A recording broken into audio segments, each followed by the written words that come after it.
श्री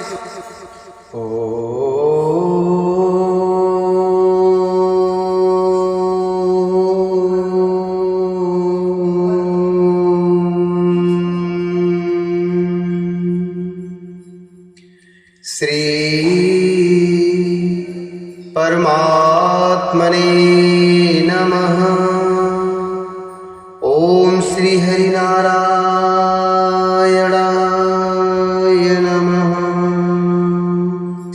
ओम श्री हरिनारायणाय नमः।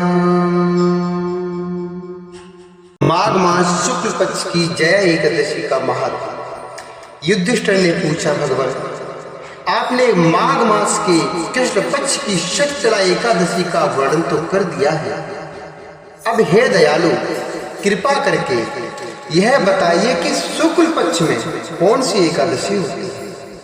माघ के शुक्ल पक्ष में कौन सी एकादशी होती है, उसकी विधि क्या है तथा उसमें किस देवता का पूजन किया जाता है। तब भगवान श्री कृष्ण बोले, हे राजेंद्र बतलाता हूं, उसे ध्यान पूर्वक सुनो। माघ मास के शुक्ल पक्ष में जो एकादशी होती है उसका नाम है जया। माघ मास के शुक्ल पक्ष में जो एकादशी होती है उसका नाम है जया। वह सब पापों को हरने वाली उत्तम तिथि, पवित्र होने के साथ ही पापों को नाश करने वाली है तथा मनुष्य को भोग और मोक्ष प्रदान करती है। इतना ही नहीं, वह ब्रह्म हत्या जैसे पाप, महाघोर पाप तथा पिशाच तत्व का भी विनाश करती है। इसका व्रत करने पर मनुष्य को कभी प्रेत योनि में नहीं जाना पड़ता।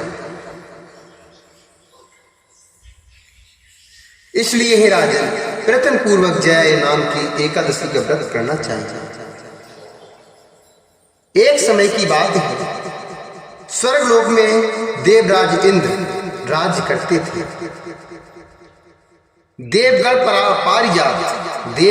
पारिजात वृक्षों से भरे हुए नंदवन में अप्सराओं के साथ विहार कर रहे थे। 50 करोड़ गंधर्वों के नायक देवराज इंद्र ने स्वेच्छानुसार वन में विहार करते हुए बड़े हर्ष के साथ नृत्य का आयोजन किया।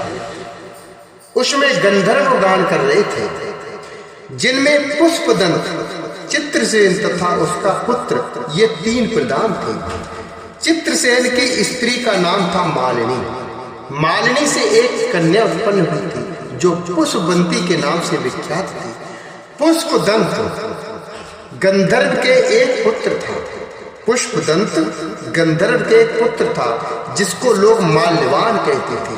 माल्यवान पुष्पवंती के रूप पर अत्यंत मोहित था। ये दोनों भी इंद्र के संतोषार्थ नृत्य करने के लिए आए थे।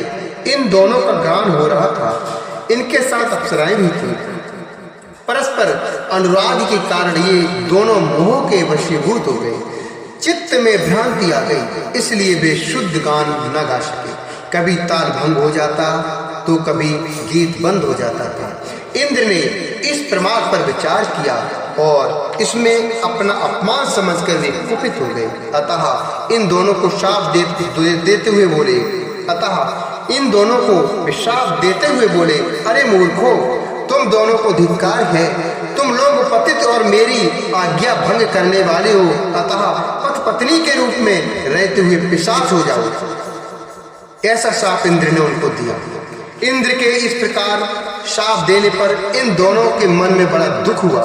वे हिमालय पर्वत पर चले गए और पिशाच योनि को पाकर भयंकर दुख भोगने लगे। शारीरिक पातक से उत्पन्न ताप से पीड़ित होकर दोनों ही पर्वत की कंदराओं में विचरते रहते थे। एक दिन पिशाच ने अपनी पत्नी पिशाची से कहा, हमने ऐसा कौन सा पाप किया है जिससे पिशाच योनि हम दोनों को प्राप्त हुई है। नरक का कष्ट अत्यंत भयंकर है तथा पिशाच योनि भी बहुत दुख देने वाली अतः उससे भी कई अधिक दुख देने वाली है। अतः पूर्ण प्रयत्न करके पाप से बचना चाहिए। इस प्रकार चिंता मग्न होकर वे दोनों दुख के कारण सूखते जा रहे थे। दैव योग से उन्हें माघ मास की एकादशी तिथि प्राप्त हो गई। जया नाम से विख्यात तिथि जो सब तिथियों में उत्तम है वो तिथि आई। उस दिन उन दोनों ने सब प्रकार के आहार को त्याग दिया, अर्थात उस दिन उन दोनों ने सब प्रकार के आहार का त्याग किया, जल पान तक नहीं किया, किसी जीव की हिंसा नहीं की, यहाँ तक कि फल भी नहीं खाया। निरंतर दुख से युक्त होकर वे पीपल के समीप बैठे रहे। सूर्यास्त हो गया, उनके प्राण लेने वाली भयंकर रात उपस्थित हुई, उन्हें नींद नहीं आई, वे रति या और कोई भी सुख नहीं पा सके। सूर्य उदय हुआ, द्वादशी का दिन आया, उन पिशाचों के द्वारा जया के उत्तम व्रत का पालन हो गया। उन्होंने रात में जागरण भी किया था। उस व्रत के प्रभाव से तथा भगवान विष्णु की शक्ति से उन दोनों की पिशाचता दूर हो गई, अर्थात वो प्रेत योनि से दूर हो गए। पुष्पवंती और माल्यवान अपने पूर्व रूप में आ गए। उनके हृदय में वही पुराना स्नेह उमड़ रहा था। उनके शरीर पर पहले ही जैसे अलंकार शोभा पा रहे थे। वे दोनों मनोहर रूप धारण करके विमान पर बैठे और स्वर्गलोक में चले गए। वहां देवराज इंद्र के सामने जाकर दोनों ने बड़ी प्रसन्नता के साथ उन्हें प्रणाम किया। उन्हें इस रूप में उपस्थित देखकर इंद्र को बड़ा भारी विस्मय हुआ। उन्होंने पूछा, बताओ किस पुण्य के प्रभाव से तुम दोनों को पिशाच की योनि से मुक्ति मिली है? तुम मेरे साथ को प्राप्त कैसे हो चुके थे?